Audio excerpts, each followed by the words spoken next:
Zach, Ian? good to see you. It's only been 40 years. I know, absolutely. How far does the family go back, Ian?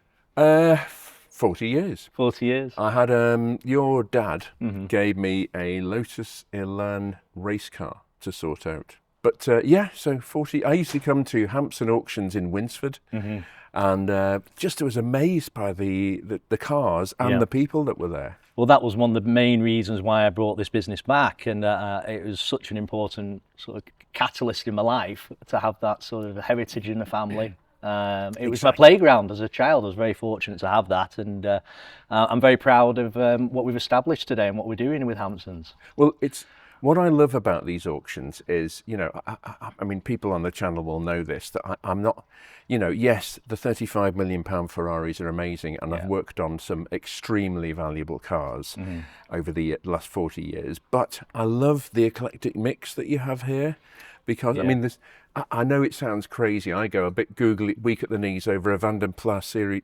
66, you know. I mean... And then you've got the Aston Martin DB4 on the other end of the scale. And what's your favourite car of the auction? It has to be the DB4. It's sublime. And I think the big thing for me, and I think a lot of people that watch your channel, it's not just about the car, it's about the history of the vehicle. Exactly. And it's unbroken, the history from new. The original bill of sales with the car. I'd like to obviously encourage everyone to come down this weekend to the auction. It's free to attend on Sunday. The weather's on our side. The doors open at 9 o'clock. The auction kicks off at 12 o'clock noon. So we'd encourage you to come down, have the day out, bring the family. And also give us a follow on our YouTube channel as well at Hampson Auctions, just for regular updates of cars we've got coming in the sale, and that will give you access to see those cars before they even hit the catalogue. And also, you've set up a free valuation thing on that's you can access that through the description. We're going to look at some cars now. So yeah, Zach, thanks again for your hospitality. Thank you. Well, I couldn't walk past this. This is, to me, this is a wonderful model of Ferrari. I did a video a while back about a 456 that we had in Tour de France Blue. And here's another 456, which is in this auction, and it is just a peach.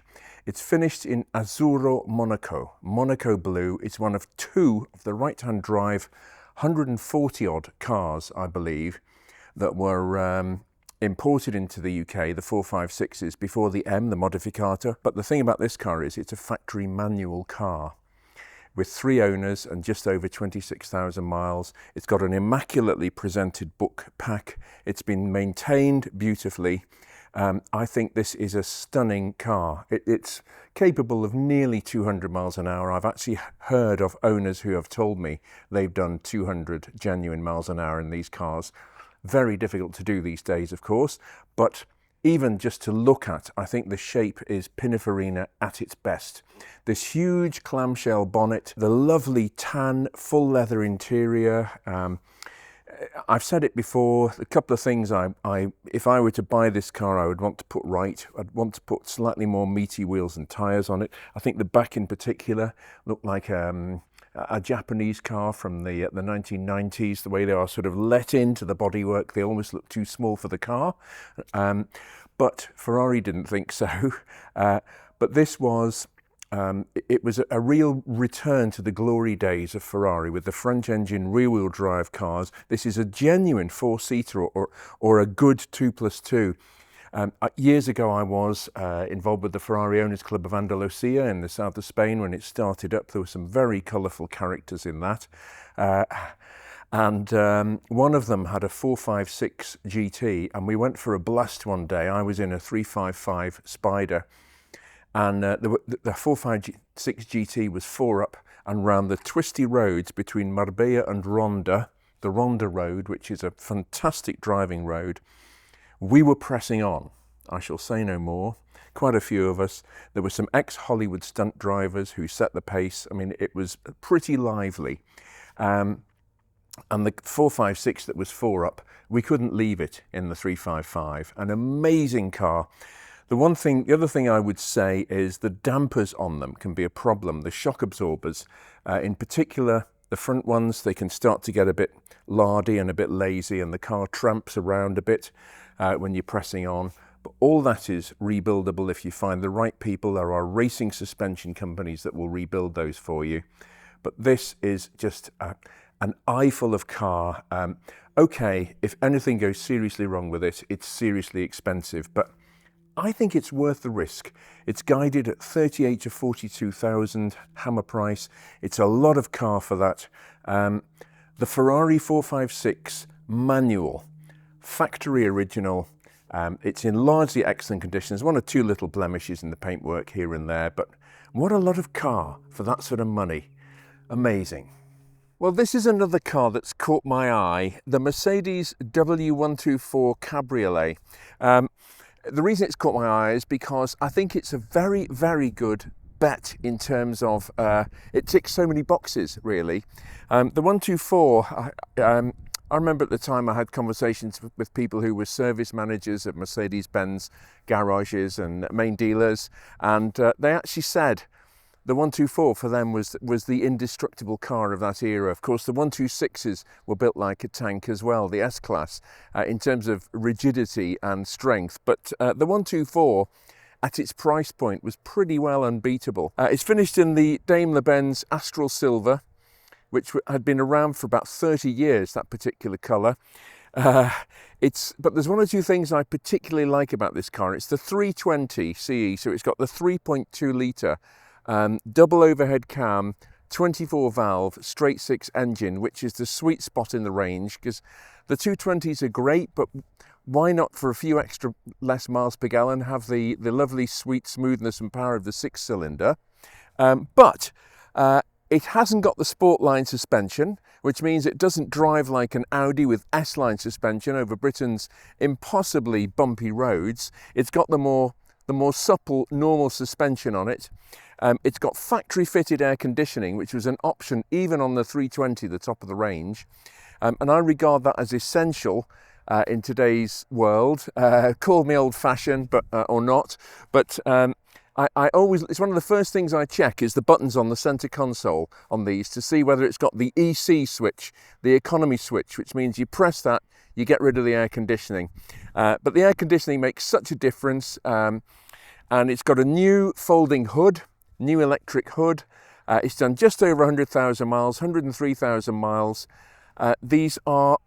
They're not going down in value, these cars now. They're becoming rarer, decent ones, and they're becoming just gradually going up in price. I don't consider the 12 to 14,000 mile estimate on this too bad, actually. I think it's pretty well on the money. You've got the buyer's premium, that's hammer price. You've got the buyer's premium to go on top of that. If you can get it for any less, I think your quid's in, personally. The other thing about the straight six engine is it is a beautiful piece of kit, but the cylinder head gaskets on the early ones used to go and actually leak oil at the back of the cylinder head to block joint. I think Mercedes-Benz did make a modified gasket for them. It might even have been fitted to this car by this time when it was new.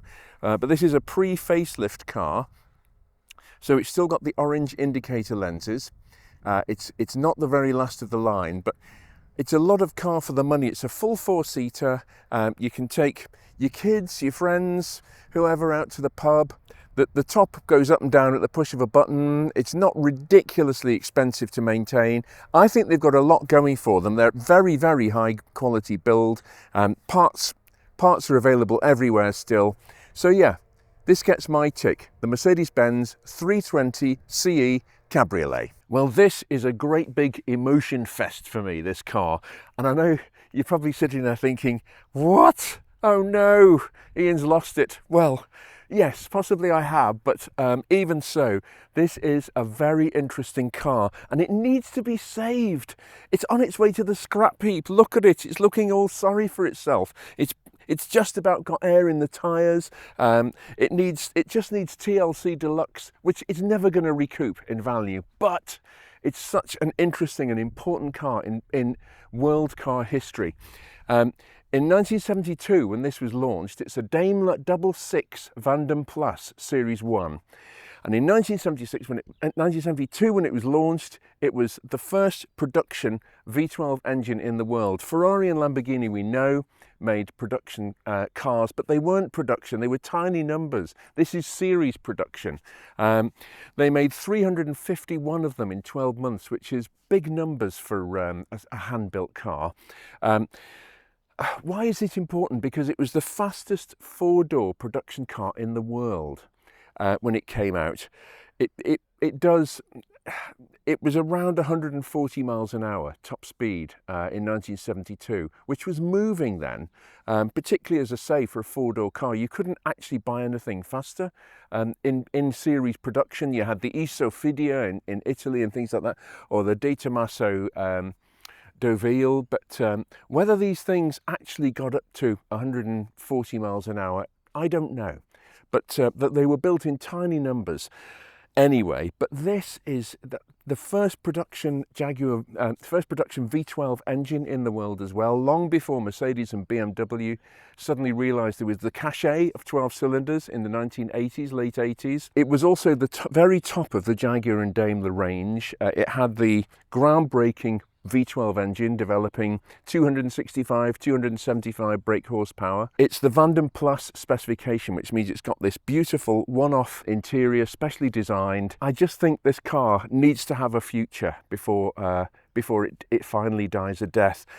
I'd love to take it on, but we're just too busy in the workshop with too much other stuff. And we happen to have in storage that beautiful 21,000 mile all original Series 2 version of this. They changed from the Series 1 to the Series 2. The bumper came up here to meet American crash regulations. The bumper was too low to do any good in the US, so they had to bring it up. They had to invent a system with hydraulic rams so that you could have a 5 mile per hour impact in San Francisco or wherever you happen to be parking, New York, and it couldn't do any damage to the car. So they had great big rams that the bumper could compress and come out again.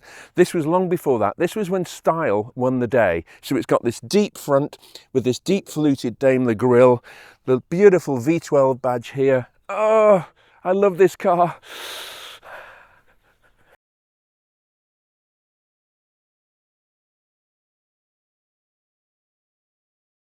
Well, here we have another V12, a monster, on the subject of on the V12 theme. This is a Mercedes SL65 AMG. What an eyeful that is. And it gets better because it's got a bi-turbo V12, and I've got some facts and figures here. They made 3,000 of this model in total, and less than 100 came to the UK.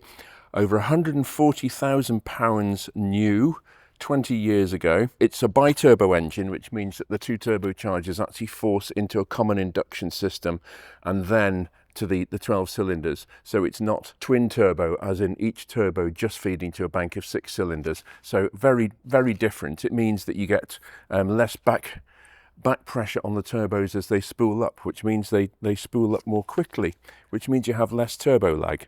So, but the figures, 738 pounds per foot of torque, which was then a record for a production car, 0 to 60 miles an hour in 3.6 seconds, and a top speed of 216 miles an hour. That's supercar figures. And this is in a very luxurious two-seater sports car. I love my R230, my SL500. It's a great bit of kit. This is not for anyone of a nervous disposition, particularly when it comes to maintenance bills. If a warning light comes on the dashboard, it could very much ruin your day, but hey, what a way to go. The interesting thing is, this Mercedes brought out this V12 engine in the S-Class from the late 90s, early noughties. And I used to have an S600, which was the non-turbo version. And it was a very troublesome engine. But I mean, it's so funny, car manufacturers can fall into the easiest of traps. They had one bank cylinder shutdown on 6 cylinders on cruise, but the problem with that is, because it kept switching the cylinders in and out depending on driving conditions, it actually put the exhaust into thermal overload, because one minute it was up to temperature, the catalyst, and the next it had cold air blasting through it. Manufacturers don't see these things coming. It's very bizarre, but it was a great car. I loved it. So this is the ultimate expression of that what started life as that normally aspirated, one-cylinder bank shutdown V12.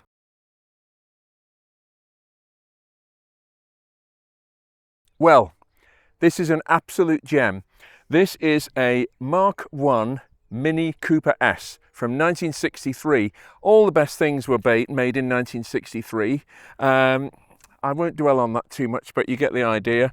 This is almond green with Old English white roof. Why do I love this car so much? Because my very first car was an almond green Morris Mini 850, which my dad bought for me for £50. And when I look back on it, it was in really good nick, but I proceeded to hand paint it red with a white vinyl roof to mimic the Monty Minis, etc. What was my dream car?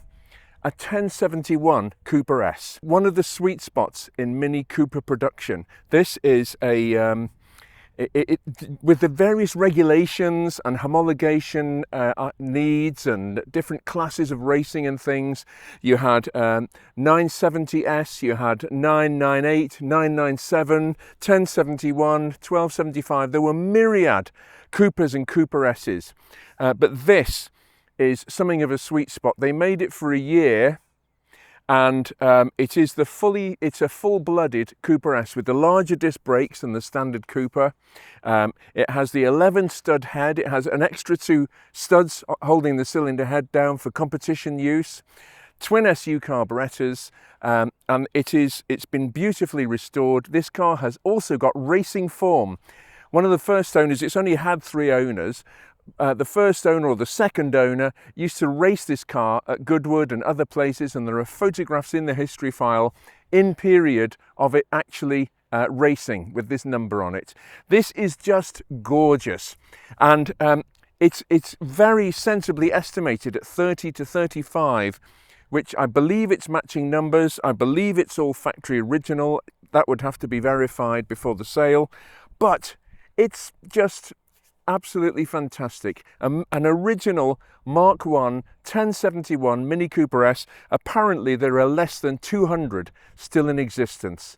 Very, very nice. This is one I would definitely be taking home. Well, another choice, being a child of the 1960s, the 1970s, I was fascinated by all the different makes and models of cars.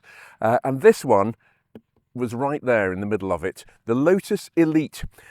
This was one of the last cars that Colin Chapman, the founder of Lotus, actually had a hand in engineering and designing. And it's all fiberglass, and it used a very clever vacuum moulding process which Lotus patented for the Esprit, the mid-engine car, which I've covered in a previous video, the Eclat, which was a fastback version of this, and this car, the Elite. And the join is actually there. So the 2 halves of the body were actually joined together, and that rubbing strip actually camouflages where the join is. Very clever. And Colin Chapman always managed, the reason why Enzo Ferrari disliked him so much is because he always managed to pull something out of the bag in regard to fast cars and lightness. And one of his famous mottos was add more lightness, which of course is not easy to do. And Colin Chapman's one of his edicts was if it made it over the finish line in a Grand Prix, but then went another 30 yards, he'd over-engineered it. Now, I'm being very harsh. I love these cars, but the engineering on them was sometimes a bit interesting. The rear suspension is quite delicate, and you have to use the right oils and the right greases in the right places to keep it alive. They need a steady hand of maintenance, these cars. This one's had it. I believe it's largely original, the paintwork, etc., and it looks stunning. It's done 33,000 miles from new, and it is unusual in that it's the top of the range. It's the 504, which means it's got power steering, air conditioning, electric windows, leather seats, and automatic transmission, which does it work with the Lotus 16-valve engine? Difficult to say, actually. I prefer a manual gearbox myself, but this car is a peach of a car. It's sort of a full 4-seater, if you're happy to compromise, in the same way a Lamborghini Espada is. But the result of all that lightness is that with a 2-litre engine, this car actually goes respectably well. It was a quick car in the 70s.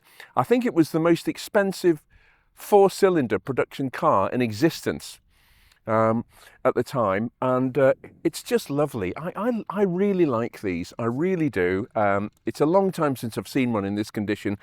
It's probably a long time since I will again, particularly if the automatic gearbox is your thing. This is guided at 10 to 12,000 hammer price, and I can see this changing hands at that price. It's just a really nice car. Even the wheels are a lovely design on the Elites. Very nice car. 1976 Lotus Elite. Well, thanks very much for watching. Please remember to subscribe, and we'll be back with something else very soon.